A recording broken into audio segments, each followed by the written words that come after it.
These two grown men had never seen the Simpsons. How the fuck's that even happen? They're two grown men on a mission now, so buckle up and just strap in. And I don't want to change your life, but there's a warm wind blowing the stars around, and I'd really love to see you tonight. These two grown men had never seen the Simpsons. It's America's barley basket.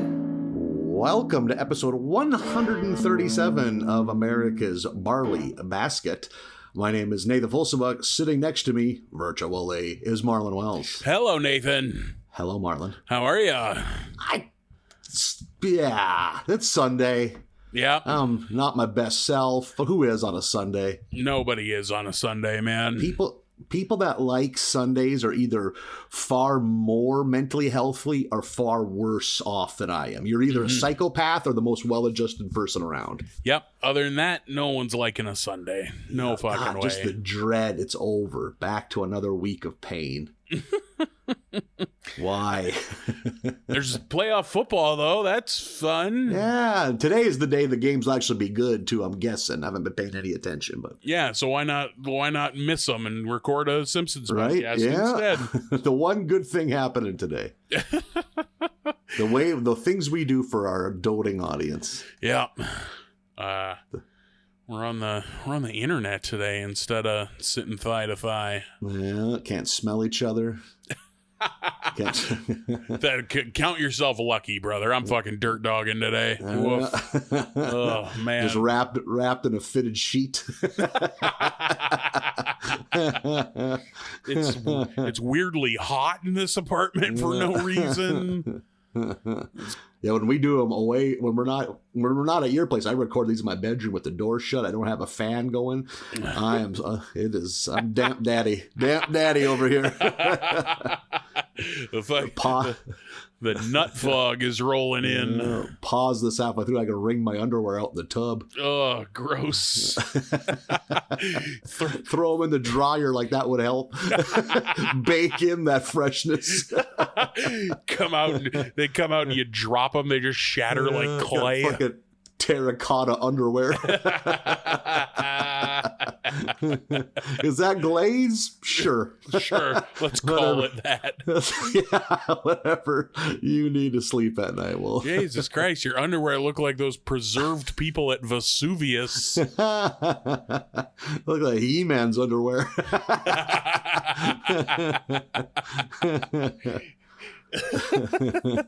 Oh God.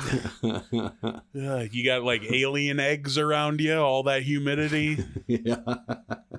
I'm the top floor. Aliens are more of a basement creature. No, well, I think you're probably safe then.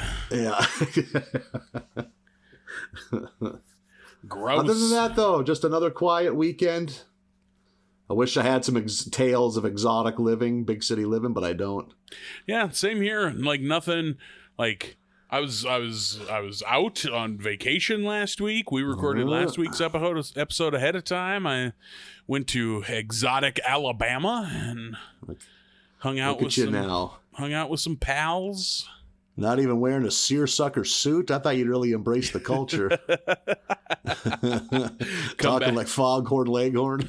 Come back full boss hogged out. Yeah, I do declare. You fucking... Look at you, though. Tan, rested, and ready, like fucking Nixon in 68. Oh, yeah, that's me. Just your best self. I'm sweating like Nixon in 68. Up against Kennedy in that fucking debate, just sweating his fucking dick off. Stumbling over shit now. Alabama was a good time, though. It was like 50 degrees a couple of those days. Oh, shit. Ducked over to Nashville, ate too much hot chicken and waffles. Shit your pants? Oh, fucking... Brother, you don't know what a photo... I had a few photo finishes this week. Fucking shout out to a hotel toilet. Hotel toilet is a fucking MVP toilet. Place for you to gather your thoughts. Oh, my God. Like, you flush a fucking VHS tape down a fucking hotel toilet. pulling over and shitting off the edge of a county bridge. Going on a fucking bourbon distillery tour. Take real Smoky Mountain dumps. Fucking falling off the edge of a bridge when you're taking a shit. That'd be pretty demeaning. Getting fucking fished out by a state trooper. Now, son, tell me again what the hell you doing down here? I ate some chicken from a roadside stand, sir. I don't think it was cooked all the way through. I had a butthole emergency at this county bridge. Oh, God. The Bible Belt, son. We don't take kindly to your type around here. Exposing your buttocks. Hanging your hindquarters off our bridge. Presenting yourself. Get deported. They get thrown out of Alabama. You lose your Alabama privileges. Yeah. Boy, I bet you got to fuck up pretty bad to get thrown out of Alabama. Yeah, they're probably taking people.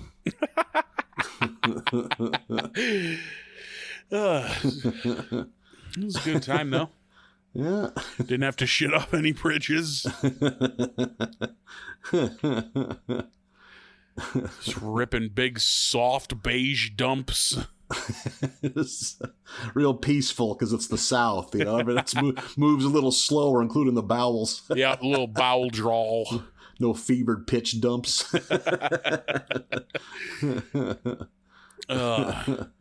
Just wiping with the palmetto leaves. Sipping a sweet tea. Like lyrics to the song Black Velvet. Taking shits off a county road bridge. Oh, God. Brown velvet.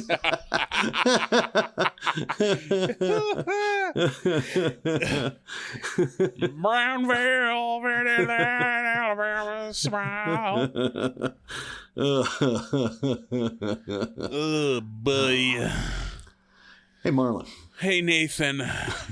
Oh, God. You know who's never shit off the edge of a county road bridge in rural Alabama? Who's that, Nathan? The Simpsons. As far as we know, yes. I mean, we got a couple seasons still, but yeah, I don't think it's happened yet. No, I don't think they've reached the bottom of that particular barrel yet. That might be a little too coarse even for Homer. That might be a Family Guy episode. Yep. Jesus, good call. Yeah. There been 3 episodes of Family Guy based around that. Yeah.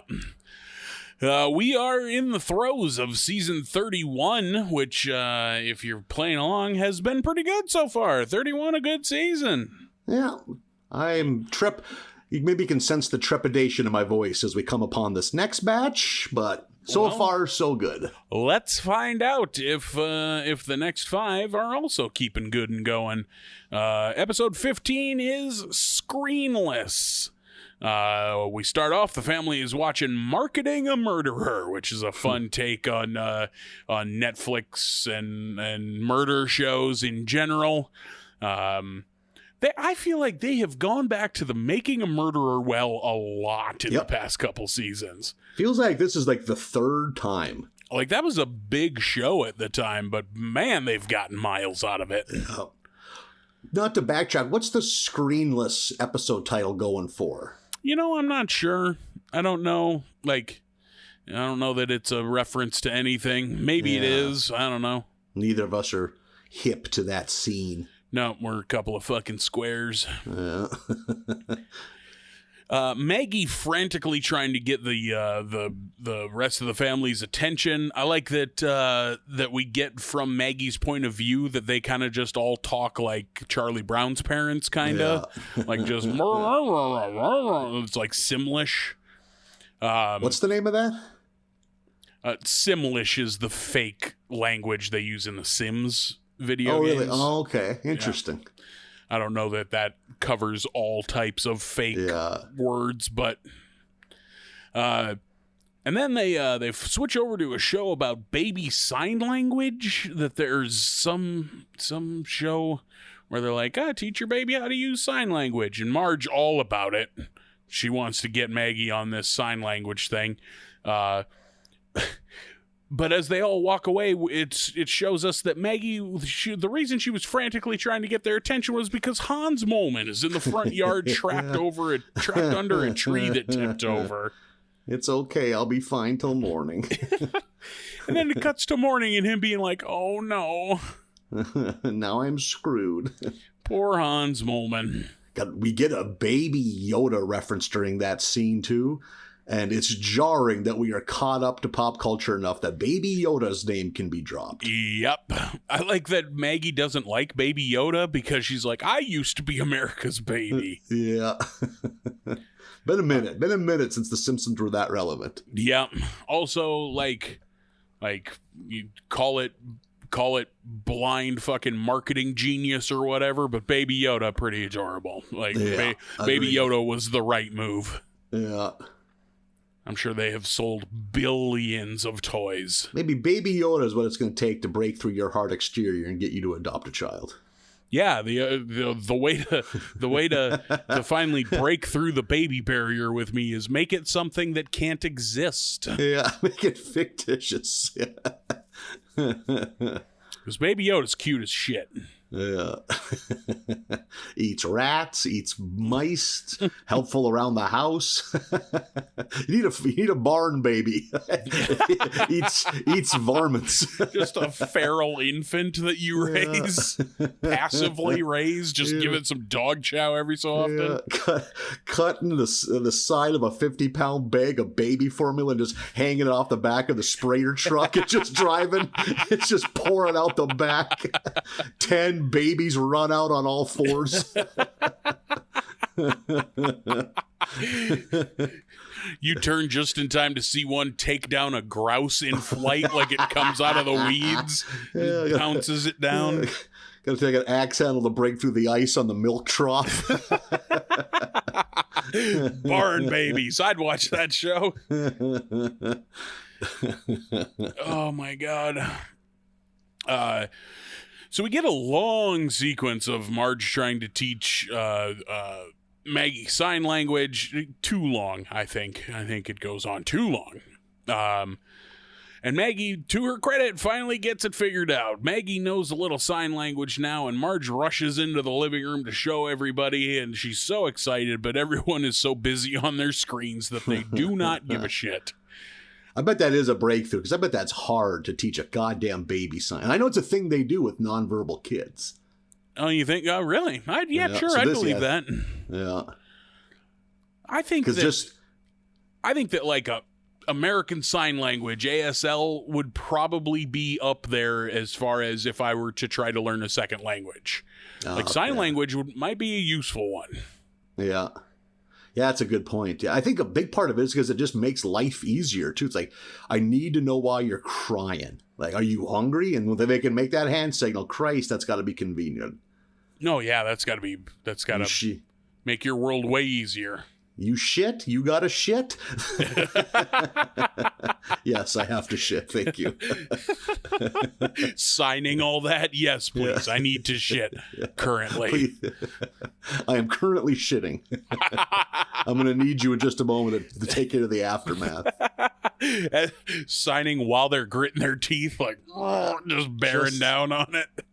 Being like, as a 2-year-old, you're wearing normal clothes, you're just like a little adult, and just shitting your fucking pants consciously is so insane to me. You sound jealous. God. It sounds like envy. Right? Yeah, like, oh man, why do we have to go away from it? I don't know that you want to, like, joking aside, I don't know that you want to live that life, live your fucking diaper truth.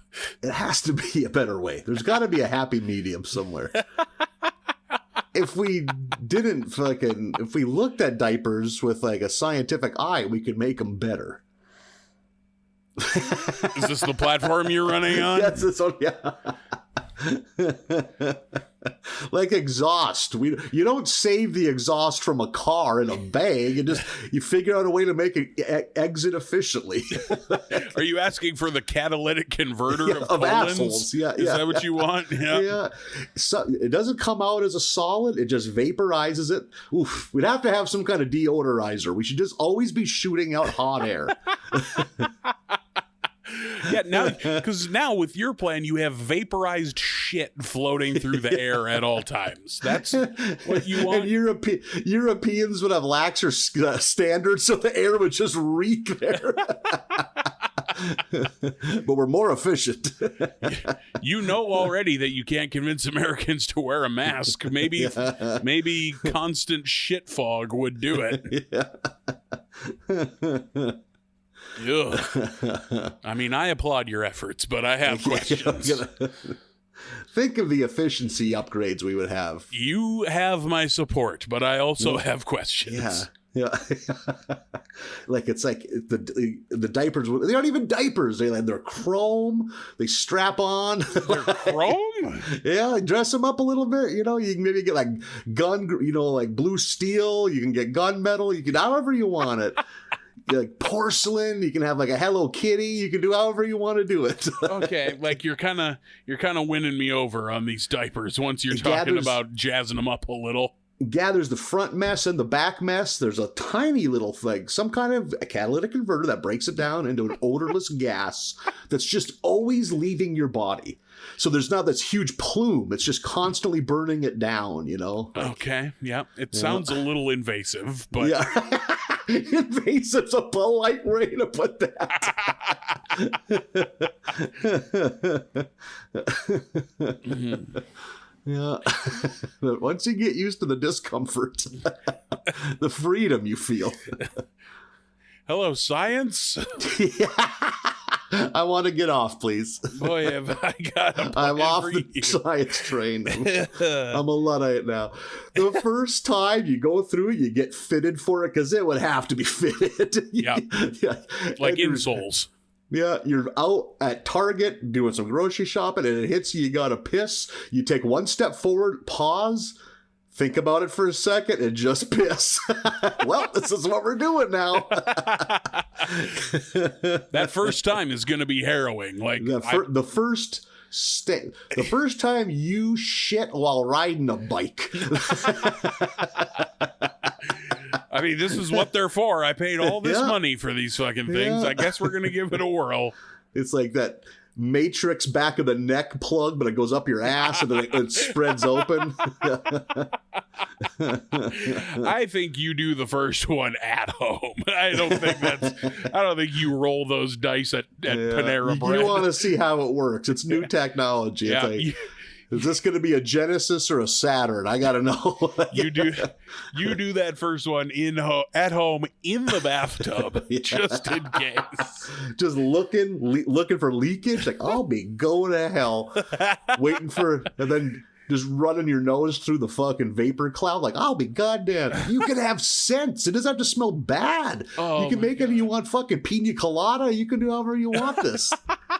It's like choosing fucking your fluoride treatment at the goddamn dentist. You want peaches and cream? You bet your ass I do. It's like the candle aisle at fucking Bed Bath and Beyond. Got walking behind a crowd of people at Disneyland. It's an overload of your senses, like new car smell. New car, blueberry muffin. What the hell?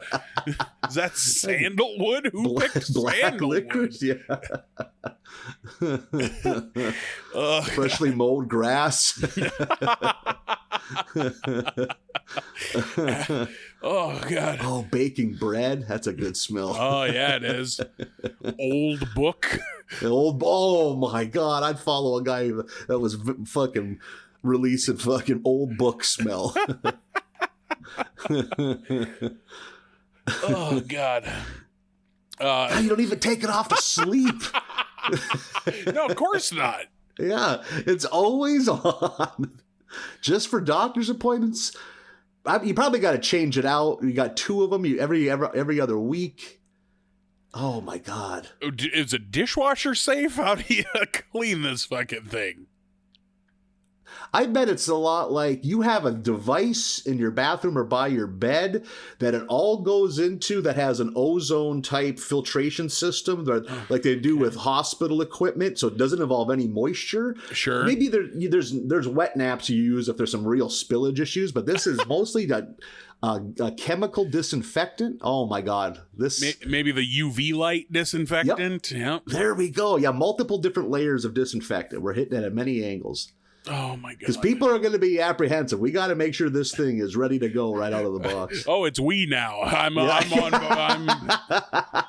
on this. Huh? You want to be on the ground floor of this, trust me. All right. How much do you need? Yeah. For your time. I'm going to need you to beta test it. Oh boy. I've been in the lab. I've been making a couple prototypes. I imagine that much like iPods, these anal probes and dick probes are going to be, the early ones are bigger. So I think I want to come in later. It's almost like having 3 OG Xbox controllers around your groin. Those big ones. The Duke. Too big for Asian hands. Oh my God. Whew. So the Simpsons, everyone's on their screen. Nobody cares that Maggie knows sign language. I did like that Homer is playing the Simpsons like Springfield building tap game. I thought that was a nice touch. Not the first time we've done that, where someone's on their phone or their tablet and it's the Simpsons game tapped out that you can purchase. Marge disgusted that they're all on their devices, and she's like, you know what? We're dialing it back. She says a half hour a week, which is an insane. You can't check your emails. Make it 0 if you're going to make it a half hour a week. What the fuck? But they're like, okay, she gets them bullied into it. And a week later, they all come and they all got less than a half hour on their screen time things. I find it depressing when I get my Sunday morning like screen time review on the iPhone. Every Sunday morning at 9, it's like, here's your screen time for the week, and I'm like, yeah, God, I need to do literally anything else. I don't have that. I'm glad I don't. That sounds like it'd get real depressing real fast. It is. Yeah. It's not a very good much time. is. Yeah. You're like, real sad, real quick. Yeah, you're like, really, a day? That's per day? Oh boy. And then it's revealed that the family all had Hey Pally guy dial back their screen time. He runs a screen time and odometer reversing company. Of course he does. And Marge busts him, and he's like, oh, I guess I'm out of a job. Who wants to buy my van? It has 2 miles on it. I thought that was That's fun. a good gag, yeah. Yeah, that's a fun little And he joke. kind of chuckles like they would find that funny. Yeah. So now Marge cracking down hard. No more screens. Homer gets into, at work, I think it's Lenny or Carl bring it in for him, gets into super easy word jumbles. Like 3-letter word jumbles. I was like, Jesus Christ, Homer. At this point, I have to accept this is about as close as we're going to get to comic strip references anymore. It's word jumble. Yeah, they're in the paper. They're by the comic strips. It is wild to think how culturally irrelevant comic strips are now. Like, oh, yeah, totally. We will never have a Garfield again. We will never have a Dilbert again, you know? Like, nope. Any comic strip characters we know, it's because they're old, you know? Yep. There's not going to be any new ones. Yep. And even the ones that get popular online in meme form, they're never going to be huge entities like Peanuts or Garfield. Right. You know? Yeah. Maybe that's the market you got to try to break into if these fucking chrome fucking shit vaporizer diapers don't take off. Maybe you could be the guy to make a new comic strip. How maybe I could be the guy that takes advantage of and puts full page ads in the newspapers for the. I got to think of a snappy name for this thing. Like that's the trouble. Yeah. We got to workshop it a little. Man, you could hook it to your phone. It could keep track of all your fucking digestive stats, like you were talking about your screen time. It would keep track of the minutes you save not sitting to shit or pissing. Oh my God. Think of it. That's what would sell it. I saved 7 hours this week. Yeah. How much more productive of a human you'd be. And your screen time would probably go down too because you're not staring at your phone sitting on the toilet. Everybody wins. Man, this is what America needs more than anything else. Is to be able to shit directly into the air. God, it would change how pants are worn. You'd have to have a vent in the back of your pants. Like almost like a porthole window, with fin, you don't want people peeking up in there, but there's a way to do it, almost like a dryer vent on the side of your house, like leggings, like pantyhose material over the hole. Oh man, yeah, we're on to something here. I can see the gears turning in your head. Are we? Yeah. So Homer getting into the word jumbles, that's how he's dealing with his no screen time anymore. Bart picks up a toy rocket and starts playing with it. And the bullies are off to the side going, oh, look, Bart's using his imagination. Like they're teasing him about it. And then they immediately are into it. They also, they build a cardboard rocket ship atop a wagon and they're playing. Just the two. No Kearney. I don't know why Kearney isn't with the group. We get a great, they shoot rockets that are just the paper from a straw, hit Martin in both eyes. That is some eyeballs. 1 in a million, shooting of straw paper. They do not have a true aim, but they've been bullying for a long time. They're very good at it. Lisa goes to the library and she, I related to this, gets deep into the library card catalog. Get in that Dewey Decimal System. She's sniffing the cards, admiring the tactile feel of the card stock. She's loving it. Scaring away the possums.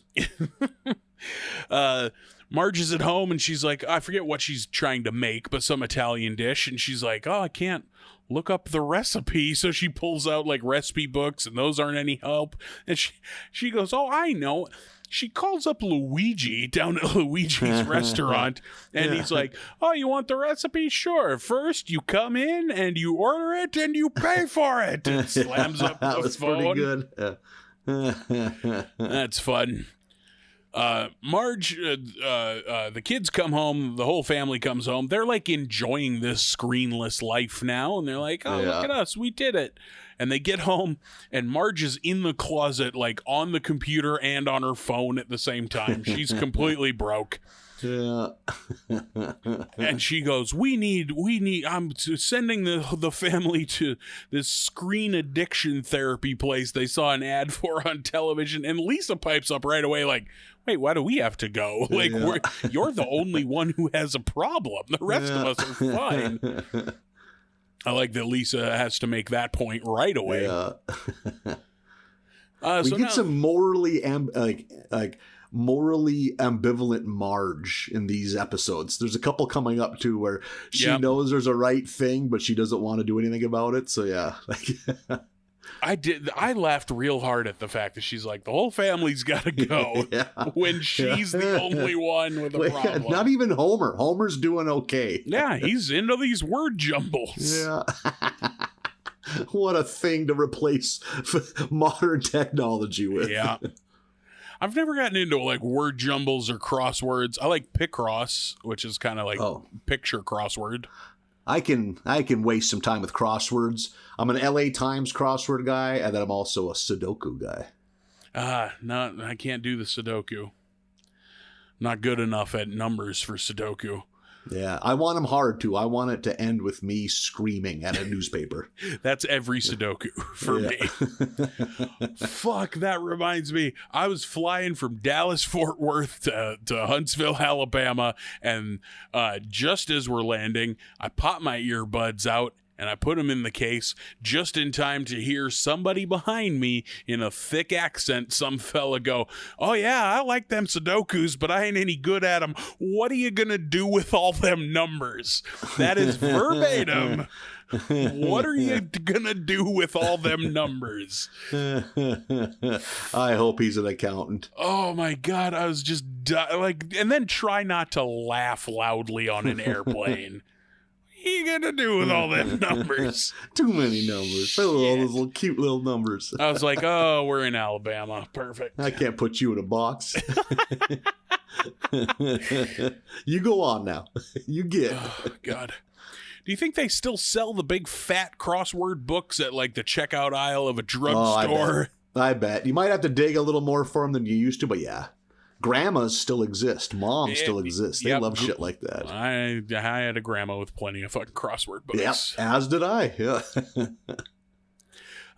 So we get to this place, Messages, I think it's called, this screen addiction therapy place run by a very shady old doctor voiced by Werner Herzog. Yeah. Always love when he shows up. We get a lot of them just kind of like just milling around the place. Like there's like much like the teaching Maggie sign language bit earlier. This like goes on too long and there's not really any jokes in it. Yeah. I did note he tells Homer like, well, you can play solitaire, and Homer's like, he hands him a deck of cards, and Homer goes, it's sealed. well, I'll take the plastic off it, and then hands it back and goes, the box is shut. I'll take the cards out, and it ends with just that doctor playing solitaire. Yeah. I don't know. That was a good gag. I don't know that I've ever played solitaire IRL. I don't know that I have ever. I have a handful of times. I don't think I have. There you go. That's a goal for you. This enjoy the exhileration of playing tactile. Feel the cards. Feel Analog the solitaire. Yeah. Bart's class all gets gassed, like, because Bart is like talking about how great a video game is, and they just get gassed. The kids and Homer are all fucking losing it, and they go to Marge, and she's like, yeah, but we kind of need this place. And then Homer gives a long speech about like how screens are the ultimate evolution of what all of science has been pointing towards our whole history. And that's around about when they learn that this whole place is a fucking sham. That doctor, the Werner Herzog doctor, is like, they like make people give them all their passwords when they come in, and then they're like sending fucking chain spam mail from their accounts and stuff. Yeah. The Simpsons, they escape. They do manage to get away. Homer uses his word jumble skills to rearrange the letters on a sign from garden to danger, so the cops or the security like doesn't follow them. Yeah. And they get away, and they send back Wiggum, who arrests that doctor. And I love the ending joke of the doctor being like, go ahead, arrest me. I've already changed all your Spotify suggestions. I hope you like the Little River Band. And then they show Wiggum driving him away, listening to Little River Band, just smiling and humming as the doctor gets more and more angry in the back seat. Well, Little River Band is a great choice because they're not like Milli Vanilli would have been too like, what's the right word? Like too easy. Little River Band was a good choice. And that's the end of that episode. Not my favorite by any means, but there's a couple good gags in there. Yeah, kind of like. Not embarrassingly bad, but nothing great. We do answer the question, will we see Patty and Selma smoke again? Yep, which we do. We see they're not only they're smoking hard. Yep, like Maggie coughs so hard that she passes out, and one of them goes, she always sleeps so well over here. She's like alarmingly like breathing in secondhand smoke. Yeah. And this is from someone whose entire childhood was drenched in secondhand smoke. Just sucking it down. Yeah. Like I've said before, I knew one person growing up who smoked. Nobody smoked where I come from. I struggle to think of an adult I was ever around that didn't smoke. I can't think of one. No, my grandpa. But my grandma smoked and was in the same fucking house. So, yeah. There was no smoke-free home I was ever in. I bet my age was 2 digits the first time I was in a smoke-free house. I guarantee I don't know who it would have been, you know, like it's wild to think of how much things have changed. Like, no kidding. And I say smoke, I mean smoke. It ain't like this smoking hard 4 cigarettes a day horse show. Why even bother? Get after it if you're gonna do it. I remember being like 8 or 9 years old and with a buddy of mine who was my age, and like I was with their family for whatever reason that day, maybe a birthday party or something, and like hopping in the car and his mom just whipping through heaters in that car, and me just looking around like, you're killing these kids. What are we doing?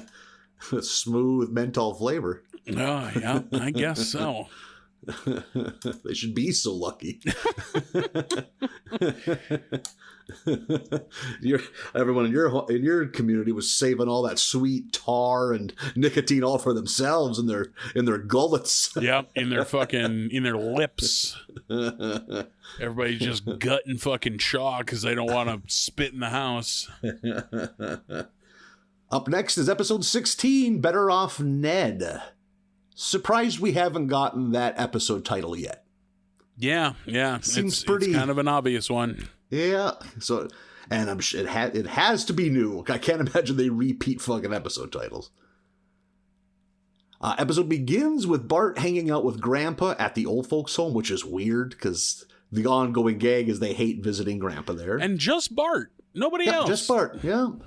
And Grandpa's enjoying himself, and while there, Grandpa gives Bart a gift. It's something that means so much to him. It's a grenade. It's a hell of a gift to give a kid. Grandpa has a little fun with him because it turns out to be a dummy grenade. Yeah. Did you know any kids? I knew a couple kids that had dummy grenades. Oh, no, not at all. Yeah, because, I mean, they're fucking giveaway prices at, like, army surplus places. Like in grenades where all the guts are removed. I mean, they're still heavy as shit. Like you put one of them in a sock, you could take care of business. You could be a mafia enforcer with that. It's like Stevie Ray's blackjack. Yeah. So I knew a couple kids that had fake grenades. No, not me. I also like that Grandpa is completely fucking normal here because he's on real meds. Yeah. Like, you're right. Yeah. It finally took me off the placebo list and started giving me real medicine. So yeah, they got Grandpa dialed in. He's never been so lucid. Oh my God. Which it only lasts for this episode because we get confused Grandpa pretty quickly in the rest of this batch. Oh yeah, totally. Bart, of course, is not the kid that you should give a fake fucking grenade to, because you can only imagine he's going to use it for mischief. What he does is they're in the Lyceum, or they're in the auditorium for some kind of school. I think they're debuting the new mascot? Is that what it is? Yeah, like it starts as some kind of like, oh, we're all too sedentary. Like it's a Lyceum about how sedentary they all are. Okay, that's and then what it is. Like just veers into this like, how about the new mascot, the vulture? Yeah, and it's Kirk Van Houten. Of course it is. And of course there's a costume mishap, which he has a bee in it. That's it. Yeah. There's how many times can one bee sting? Ridiculous. So there's pandemonium. So they're like, oh, let's just do an impromptu show and tell, which makes no fucking sense. Amazing. What would you show? Just ridiculous. And Bart has a goddamn grenade, which he plays off very well. So there's amplify the already chaotic nature of this to fucking 11. So the school's a mess. Goddamn Skinner pisses himself because he's got PTSD.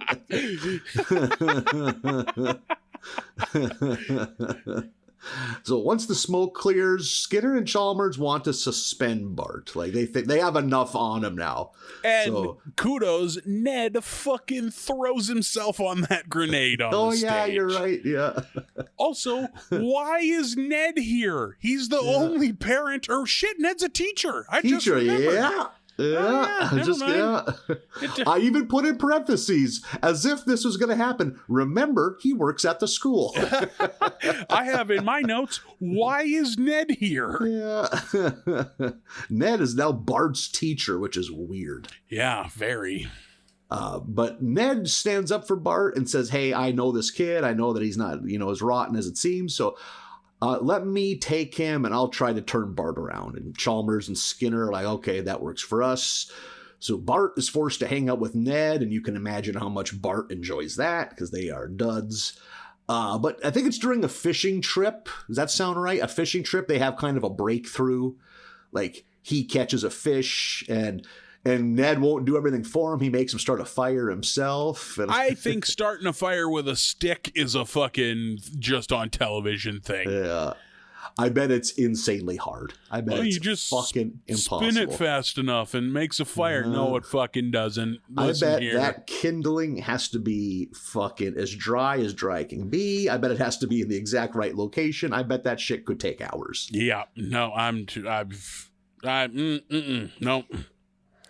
I don't think that's real. Also, but when we're still at the school, Nelson's mom is such a fucking mess. Oh my God. She's there with the firefighter that she's stooping, and she says hi to fucking Chalmers when he comes by, and he just gives her $20 to forget his name. Like, this is the money I pay you not to talk to me. She's fucking shithouse wasted. Like, God damn it. Takes a nap in his locker. Oh. Nelson's mom is a fucking mess. Like, fucking Ned helps Bart realize that, like, there's intrinsic joy in doing things, like, the right way, Like, yeah, Bart's like what's this I feel? He's like, that's accomplishment. Hey, goddamn, if that switch doesn't flip, and Bart apparently done being a little bastard. So he starts singing in the church youth choir, which is bananas. Yeah. Not the youth choir, the grown. Everyone else is a grown ass. Is it really? Adult. Oh, okay. Yeah. And he's just singing.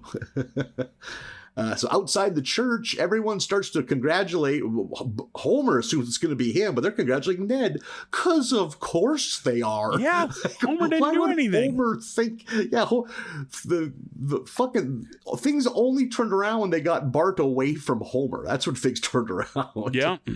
And this bothers Homer because Homer's a fucking shithead. Yeah, just a petty garbage person. We get some prime Homer being garbage in this fucking episode. Holy shit. Homer shows up at Ned's because Bart is there. He's going to try to fucking Bobby Big Wheel, and hey, I know my son best. He tries to help him with his math homework. You okay? Do this? I think he says carry the math when he's doing it out loud. Yeah, he's dumb, so he can't help with the homework. He's real defeated. Carry the math is an amazing fucking sentence. He does a thing we see occasionally. Usually it's Homer or Bart, maybe Lisa occasionally, where they just walk around Springfield moping. Yeah. Just like kicking a rock or kicking a can. Yeah, and walking past, and like all the stores are sad names. Yeah. Homer, while doing this, ends up in the dump where he sees Nelson sitting on a mattress. Don't sit on a mattress in the dump. That's not a good mattress. No, that's no place for a boy to hang out. And Nelson's sobbing because, as we know by now, Nelson is full of emotion, and he's in a worse spot than Homer is. Jesus Christ. This episode, just the amount of sad Nelson we get is so good. Some of the best jokes come from Nelson. Like insane jokes out of Nelson.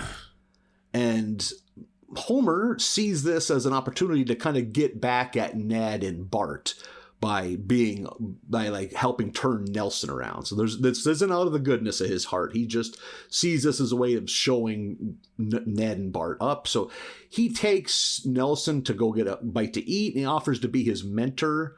And Nelson's confused but intrigued by this. Oh, we can do this, we can do that. And maybe we can get your teeth fixed. And fucking Nelson goes, there's a doctor for your teeth?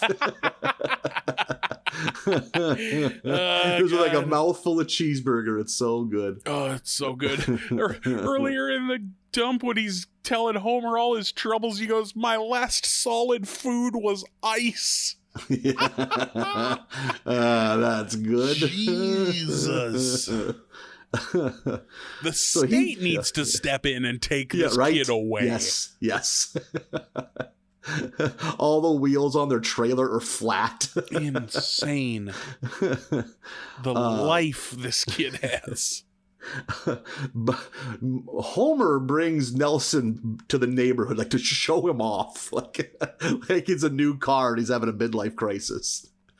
So they're out there, and Ned doesn't have a fucking, a conniving bone in his body. So he's like, oh, good for you, Homer, even though it's clear to anyone else that Homer's just doing this to rile up Bart and Ned. Lisa sees this and she immediately recognizes it, goes to Marge like, hey, he's not doing this to be like this. And fucking Marge is like, hey, I know, but both Bart and Nelson are getting the attention they deserve, they need. So I think she makes up a lie about something in the oven being ready. No, she goes, she like backs away slowly as if like I'm just not going to get involved. Yeah. And she goes, oh, I'd love to help, but I got to go change Maggie. Where are you, my little excuse? And goes running into the house. Yeah, that's good. Yeah. Lisa, while Homer is like showing off Nelson, like, look, I taught him how to ride a bike. And Bart's like, Nelson knows how to ride a bike. Yeah, but he didn't know how to make cool motorcycle noises. Fucking A. So Lisa shows up at Moe's where Nelson is stealing the money out of the jukebox. And it's like, what are you doing, Dad? Like, and he's trying to like brush it off as if it's a good thing. And Lisa's like, here is all the money I have. You two need to go to therapy. And apparently this was so pathetic, like that his own daughter had to do this, that fucking Homer does go to therapy. What a ridiculous thing. She holds out 4 tens and is like, Dad, this is $40. This is so much money to me. This is all the money I have. You have to go to therapy. Jesus. And she's 8. Yeah. And he does it like begrudgingly. And while there, rightfully so, the fucking therapist is like, what is wrong with you? You're a grown man. like manipulating a boy to get back at your 10-year-old son, you lunatic. Oh, Jesus. But it's enough that it sticks with him. Like, so he realizes he has to go talk to Nelson, which Mrs. Muntz meets him there. She knows that she's like, this has happened multiple times before. Like, oh, you're just doing this to get back at your son. Like, what? It's always the same. Ridiculous. You'll leave him like all the rest. Yeah, good God. So he goes to have a talk with Nelson and kind of tells him the truth fucking finally. And Nelson, again, he's a fucking real fucking firecracker. So he just runs out the window sobbing. But then he's like, I can't get back at you, but what I can do is get back at your son. So now Homer realizes that he's really fucked up because he's got Nelson out there in the world ready to take Bart out. Cut to, we've had it discussed a couple times that the Flanderses are preparing for a pride parade. A Christian pride parade. Terrific. The big banner says Christian Pride Parade, and then in parentheses underneath, remember, pride is a sin. Yeah. And apparently it's a hot ticket. The whole goddamn community's there. The crowds are humongous. And it's really fucking JFK, and Nelson is up in the window of a big building with his slingshot. And the goal is they have built 2 giant praying hands that are supposed to close together once all the parade participants cross through. But there's a giant red button, because of course there is. And Nelson's plan is to shoot it to cause those hands to crush Bart. And Homer gets there, he sees it, he sees Nelson, he realizes he can't get there in time, he panics for a moment, but then he does the right thing and he jumps just in time for the hands to crush him and not Bart. Yeah. So it took a while, but he finally does the fucking right thing. Later, Homer ventures back to the dump and visits Nelson. I love how Nelson just chills out at the dump. That's just his place, yeah. Yeah. And they make amends. Nelson wants to be his mentee again, but he passes him off to Ned, which is also the right thing to do. Yeah, totally. Because he knows Ned will do a good job. Nelson happily accepts and moves in with the Flanderses, which is so great. Rod and Todd in the same home as Nelson is terrifying. Yeah, that ain't gonna go. That ain't gonna go the way you want it. Yeah, this is a good episode. This is just with all the month stuff is good. Yeah, it's a very good episode. Earlier when Homer first comes to Nelson, I think it might be at the dump or maybe the next time you see him together, Nelson's like, "What's going on here? Are you sleeping with my mom?" And Homer goes, "What? No." Nelson latches onto him and hugs him and goes, "No one's ever said that before." Jesus Christ. Yeah, God, we get good, emotionally fragile Nelson. I think he pretty quickly calls Ned Papa. Yeah. I like the Nelson Papa. There's real good Nelson and there's real good Nelson's mom in this one. Holy my God, shit, what a train wreck. Yeah. Does she have a first name? I was trying to think of that too, and I bet she does, but no, I don't know it. Yeah, it doesn't get used much. Right, yeah. She's often Mrs. Months. Yeah. But we're 31 seasons in.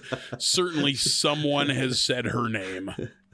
She dances at the touch of class, but the CL fell off. There never was a CL, son. Holy shit, that's a good episode, too. Yep. Here's $20. Don't use my name. Yeah. Jesus Christ. I think it's something like, and here's the $20 I pay you not to talk. Yeah, maybe that's like he's done it before and she happily accepts it. Yep, this is routine.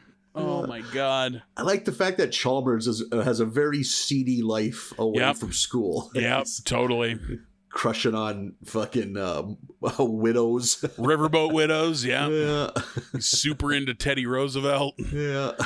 But still trying to have a father relationship with Shauna. I'm Shauna. Shauna really coming on hot in these last few seasons. Yeah, we've gotten way more of her lately. Yeah. Episode number 17 is Highway to Well. Not to put the cart before the horse, is my favorite episode of the whole batch. I like this episode a lot. Interesting. I feel like one of us said 115 episodes ago, are we going to get one of the Simpsons running a dispensary? Yeah. I'll have to dig. I know that we've had that conversation before. Yep. And I was shocked this is the first time it's happened. It's like, that's funny they weren't doing this 5 seasons ago. Yeah, it feels a little late. But with this topic in particular, I could see you let it advance a little bit. You let it become a little more universal. Yeah, it's just funny to me because so many of these writers have to be based in California. They've had dispensaries in California for 15 years, probably 20 years. That's true. They're pretty good at writing for middle America, though, Yeah, true. Marge is taking Maggie to a preschool. Maggie's, a year old, and she's in some manner of preschool? Yeah. Okay. Yeah, kind of like sometimes they have dances for Lisa's class. They gotta morph their ages sometimes. Yeah, she's 8. No. So Marge obviously struggling with it. Maggie, not at all. Maggie immediately jumps in and plays with the kids while Marge is I guess I'll go.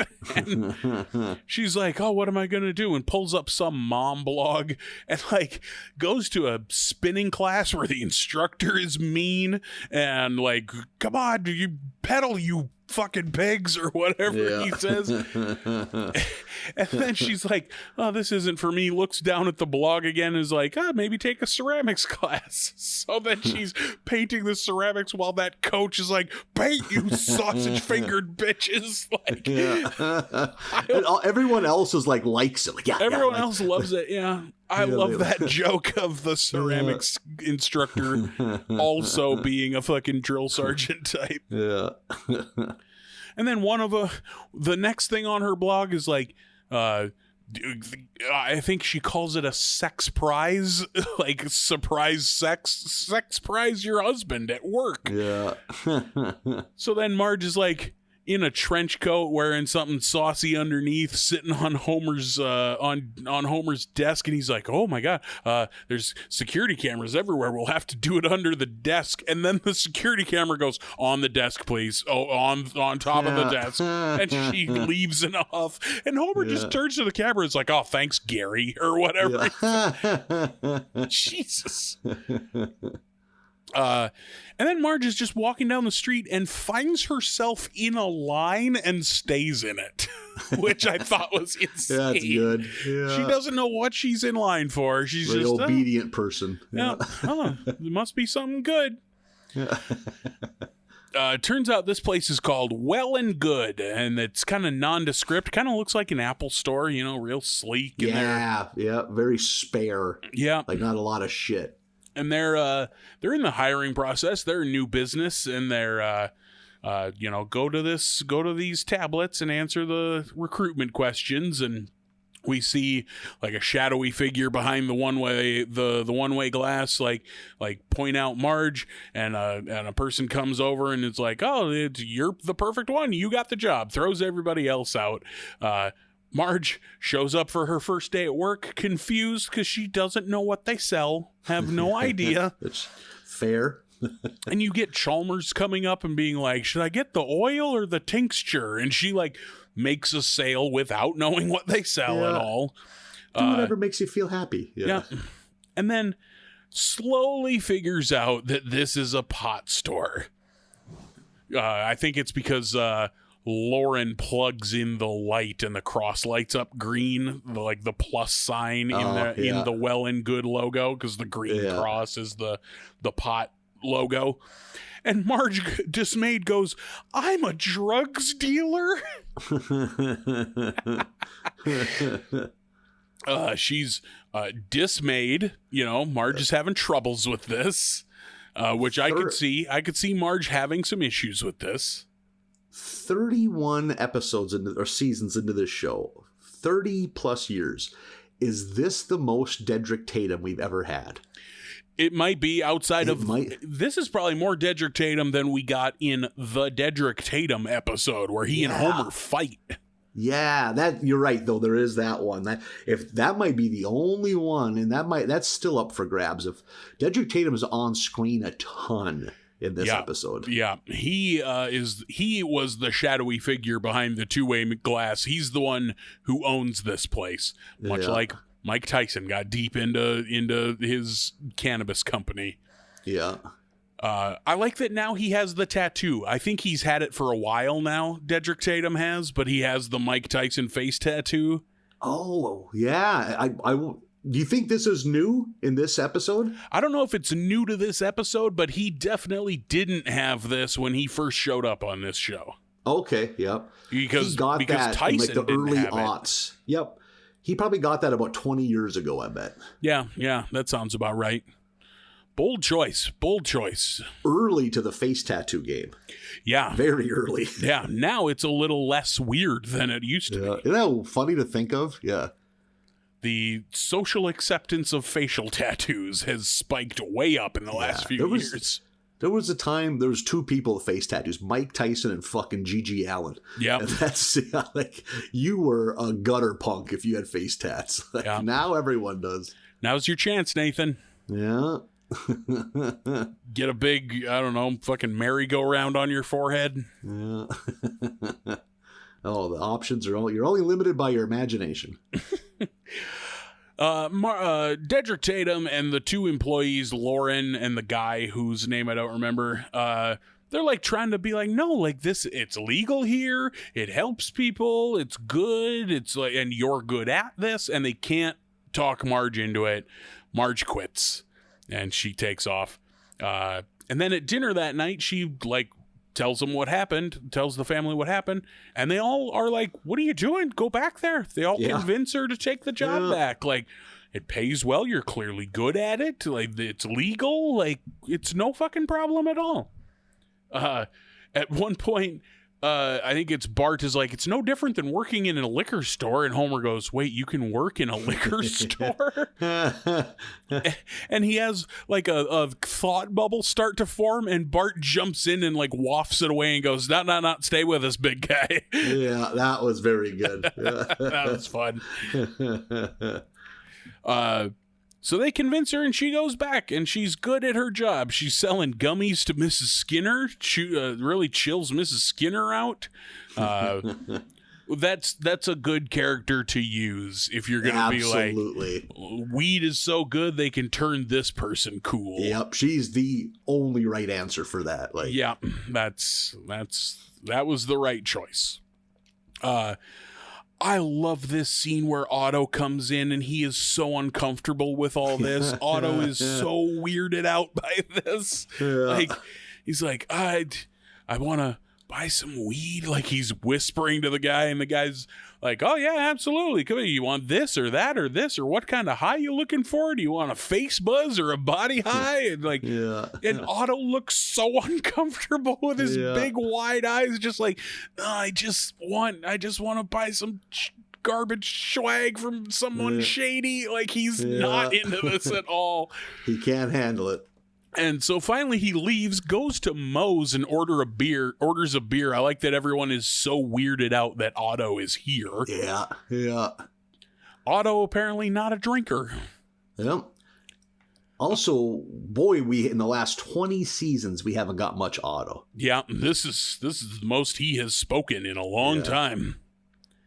So he goes to Moe's and like explains what's going on. Like, that place is just too fancy and clean. I want like the dirtbag experience. And the light bulbs go off. We open a weed store in the back of Moe's that offers you the dirtbag experience. Yeah.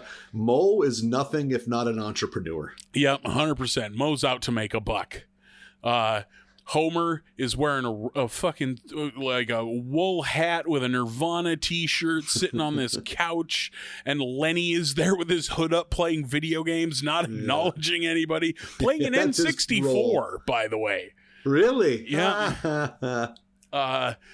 And like Otto comes in and like has to hang out with Homer for a little bit, and like has to have Moe tell Homer he's cool, and then like he finally gets the fucking Homer, like he cuts up the batch of weed with an 8-year-old's birthday card. He cuts it like cocaine, but it's a birthday card. And he's like, here you go. And he's like, wait, this is all stems and seeds. Oh my God, this is just what I wanted. Otto is so happy with this.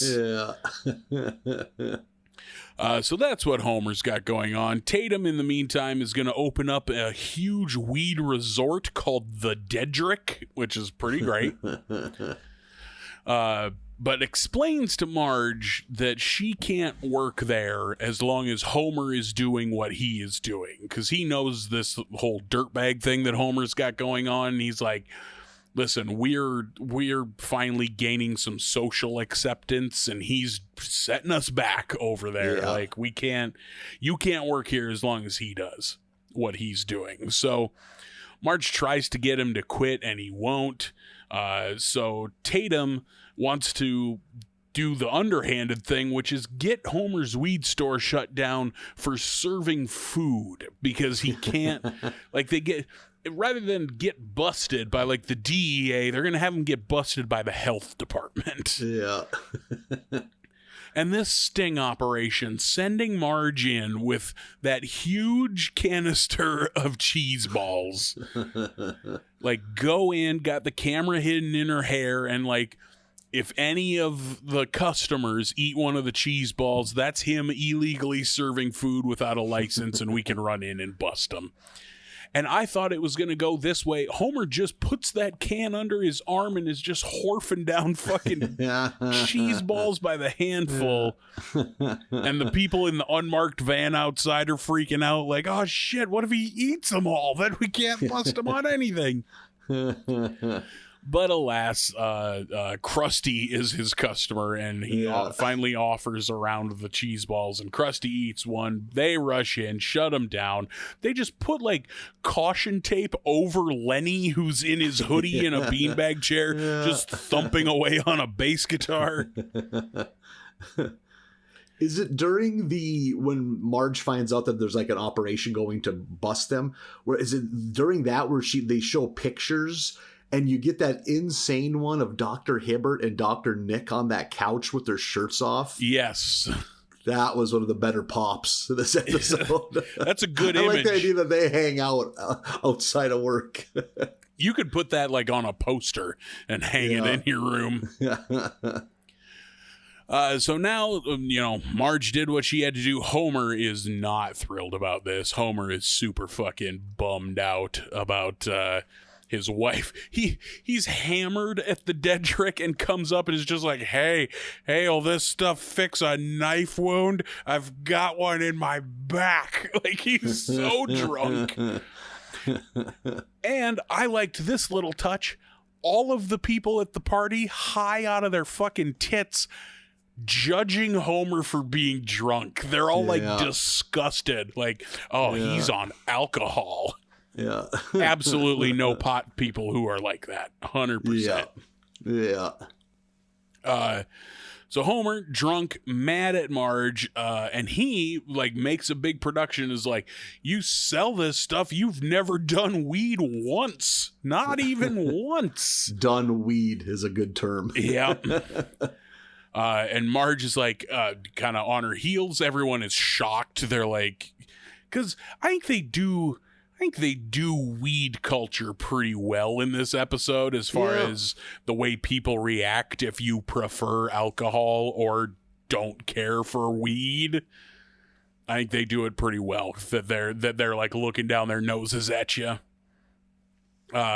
Marge is like kind of backed into a corner, takes one drop of weed oil and loses it. Like she's so freaked out.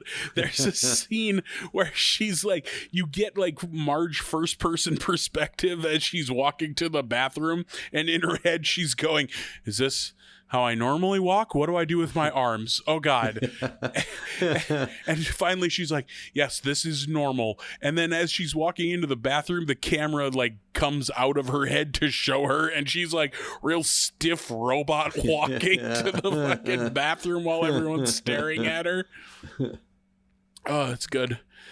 And then I forget how they make up, but they do. Like, Homer just kind of like gets a hold of her and like brings her down. Like, listen, this is, you'll be like this for a couple hours, and he babysits her out on the patio. Yeah. Also, not really how weed works, Simpsons writers, but okay. It's Marge, I guess, so I can believe that she needs a hand here. Yeah, I think they maybe go sit by the beach or something like that. I think up on the roof of this fancy resort, kind of looking out at some shit. And Homer, like, they kind of make up out there, and Homer's like, maybe you'd be a little freaked out if I was a little freaked out too, and picks up a fucking vape pen and tries to light it like a joint, and like it catches fire. He flings it over his shoulder. It explodes in a pile of other vape pens, which then explode, setting off this huge chain reaction. He blows up the whole resort, blows up the Dedrick. And then there's like a quick scene of firemen putting out the fire, and they're all high, just like big eyes, just like, as they're spraying down the fire. And Dedrick Tatum, he's like, well, somehow we'll get through this, as he gets in a fucking limo with supermodels and champagne. Yeah. And then that's pretty much the episode, but we end on, I liked this ending a lot, this quick little ending. They're watching Kent Brockman, he's like, and after the incident at the Dedrick, the state has now illegalized marijuana in our state. And Lisa points out, without that tax money, Maggie's preschool is no longer funded. So now that's how we got back to normal. Because all of this started when Marge had all day to kill, now that Maggie is in this weird preschool. I like this episode a lot. I thought it was very funny. They did better with legalized pot stores than I thought they would, like I always assumed they would do one of these. But yeah, I thought this was a good episode. Good Marge. Good conflicted Marge. Yeah, definitely Marge heavy. Yeah. Boy, I'd like a list of all the different jobs Marge has gotten. That's a common thing they go back to. Marge getting some kind of job. Like, the cliche is that Homer has had all these jobs, but Marge is getting a list put together too. Yeah. She was a cop. She ran a essential oils store, like a hippie medicine store. She's had a few. Yep. She ran that little like Cape Cod little junk shop in that one episode. Right, yeah. I forgot about the cop episode. Holy shit. Yeah. That's a good episode if I remember. That's prime Simpsons era. Yeah. That's like probably season 5 or something. Yeah. When Homer Parks taking up 3 handicap spots. He's like, be cool, Marge. I'm just buying beer for these kids. That's probably, if I were to guess, episode fucking 25 of our show. Yeah. Here we are. Look at us now, Nathan. Yeah. I'm still getting Dedrick Tatum. Everything's a circle. Time is a flat circle. Getting a lot of them. I also really love all the Otto in this episode. I think it's so funny that he is like so weirded out by legalized pot. Yeah, that's the only thing that saved this for me. I wasn't a big fan. I didn't laugh enough during it. But the Otto storyline was good. Yeah, I was fucking dying. When Marge says, "Wait, I'm a drugs dealer." Very funny. Yeah, that was pretty good. Okay, we're up to episode 18, The Incredible Lightness of Being a Baby. That's a fucking... No idea. The Incredible Lightness of Being is some work of art, either a movie or a book. That's all. The Incredible Lightness of Being is something. God knows what it is. Episode starts with Marge taking Maggie to a fancy new city park. Yeah, like a nice playground, because their playground is overrun with hobos and it's on fire or something. Yeah. It's like, ooh, they have ground tires for padding. And she like picks up a piece Pirelli. I did like that. Good. Yeah. Yeah. I think we've brought this up before, though, that playgrounds are like this now. Like real heavy plastic, and you can't hurt yourself on shit anymore. It's all nothing's rusty. There's no wood. Everything's got foam padding on the ground. Yeah. I'm thinking, my grade school playground, I'm old enough, there wasn't one plastic thing. Everything was metal or wood. Yeah. Monkey bars and swing sets, metal slides. Yeah, big metal slides, metal merry-go-rounds even. We didn't have merry-go-round. We had one in the park, but not on the playground. Jungle gym metal, monkey bar metal. We had like this contraption that was wood that just had a barrel jammed in the middle of it, just a tetanus factory. But Christ, so much exposed wood, so many bad splinters on it. Fuck, I can remember getting bad splinters on it too, but no wood. What a time to be alive. All metal. And then that shattered red shale rock everywhere, just cutting kids up. Every time you fell, it was like getting uppercutted into the pit on Mortal Kombat. No shredded tires there. No. No foam blocks. Not to derail this right away, but going back, the couch gag, or not the couch gag, but the intro, when it zooms into the school, it's empty and it just says school online on the chalkboard. This aired in mid-April of 2020. Interesting. And then the camera like follows like Bart would, except he doesn't come outside and Barney's not laying there. It's so crazy that we're here. Yeah, think of that. Yeah. But that's for The Simpsons, that had to take a lot of work, because I know this show is laborious and takes months. So they really had to be on top of shit to have that intro ready, I bet. I bet that, though, came together pretty easily, because it's just, like, there's no animation. It's just a shot of the chalkboard. Yeah, removing shit's easier than adding shit. For sure. But I was like, there's no way. I paused right away. I was like, we're not here already, are we? Yeah, April 2020. I knew it would pop up sometime this season. I was just kind of curious as to when. Yeah, no, we're here. And we are here. And then we get a fun intro with like them in VR helmets playing, like they're all like Bart's like snowboarding down a mountain and stuff in a cool animation style while We Can Make the World Stop by the Glitch Mob plays, and I love that song. That whole Glitch Mob record is fucking great. So as soon as it started playing, I was like, oh shit, we got Glitch Mob. Hell yeah. What's Homer doing during this? I forget. Everybody's doing some manner of fucking X Games shit.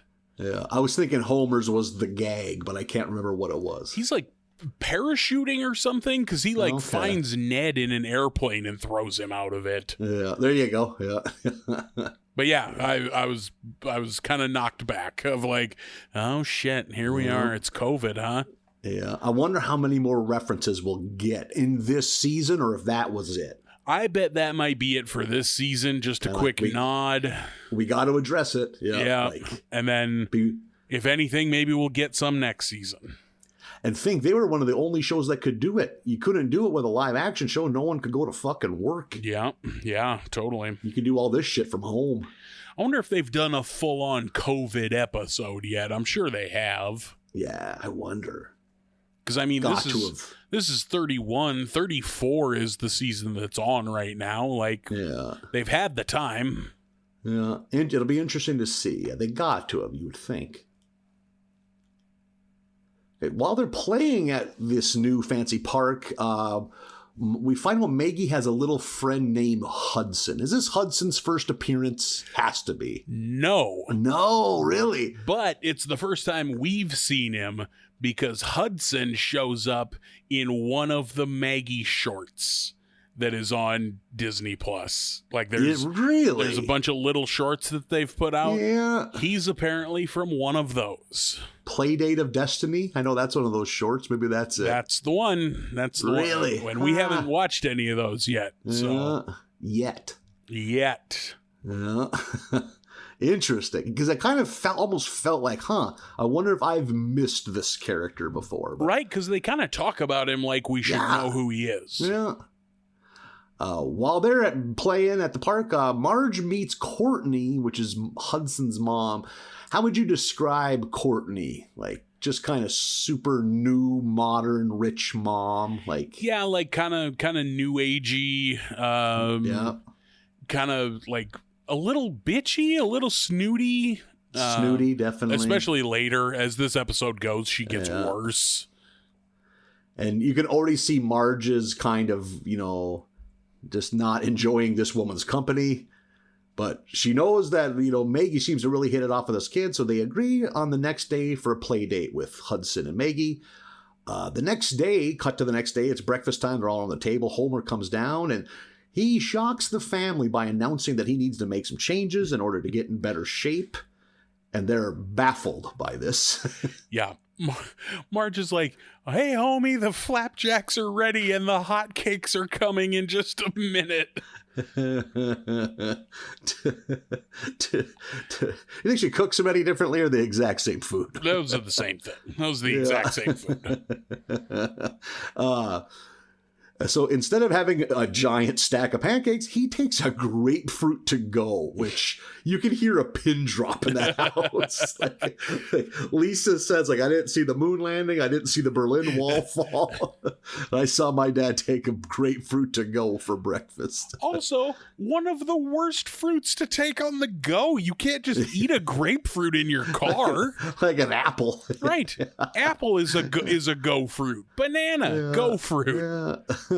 Hell, even an orange when compared to a grapefruit is a go fruit. Not a grapefruit fan. Nope, nor am I. Don't like it. No, don't like grapefruit juice. I'm just not a fan of that fucking plant. Don't like grapefruit flavored stuff like a grapefruit seltzer. Not into it. But neither is Homer, because once he gets safely away from home, he gets out, chucks the grapefruit, which turns out lands in the outfield of a fucking Isotopes game, and causes the isotopes to lose the pennant. Because he don't have time for that grapefruit. He's got delicious fucking trunk pizza to eat. Yesterday's trunk pizza. Yeah. Also, are we then led to believe that the isotopes are playing a pennant game in the morning? Yeah, right? Yeah, good point. Jesus, I never thought of that. I was like, what the fuck are we doing? Yeah. Playoff baseball At 8 a.m. 7:45 a.m. Oh, God. And it had to have been way earlier than that, because we're led to believe that this was the play of the game. Yeah, good point. The game started at fucking 5 a.m. Oh, God, ridiculous. I never even thought of that. That's a very good point. But I am with Homer. Old pizza, fine breakfast. Totally, yeah. Do you heat it up, or are you eating cold pizza out of the fridge? Fuck, I'll eat cold pizza off the coffee table. It never's bugged me. I would prefer cold pizza off the coffee table. I don't like cold pizza out of the fridge. Yep. Not a fan. Yeah. I'd rather have mine room temp and a little crusty. Yeah, you give me a room temp, yesterday's room temp pizza, still in the box, sitting on the stovetop. That's good living. Yep. It's living well, baby. But thanks to this goddamn pizza, Homer loses grip on the steering wheel, which, man, there is 2 posts. You can just steer with your finger. You don't need to. But hey, we need to get there.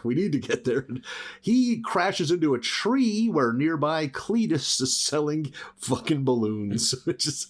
my heart soared when I saw Cleatus. Balls what float, the sign says.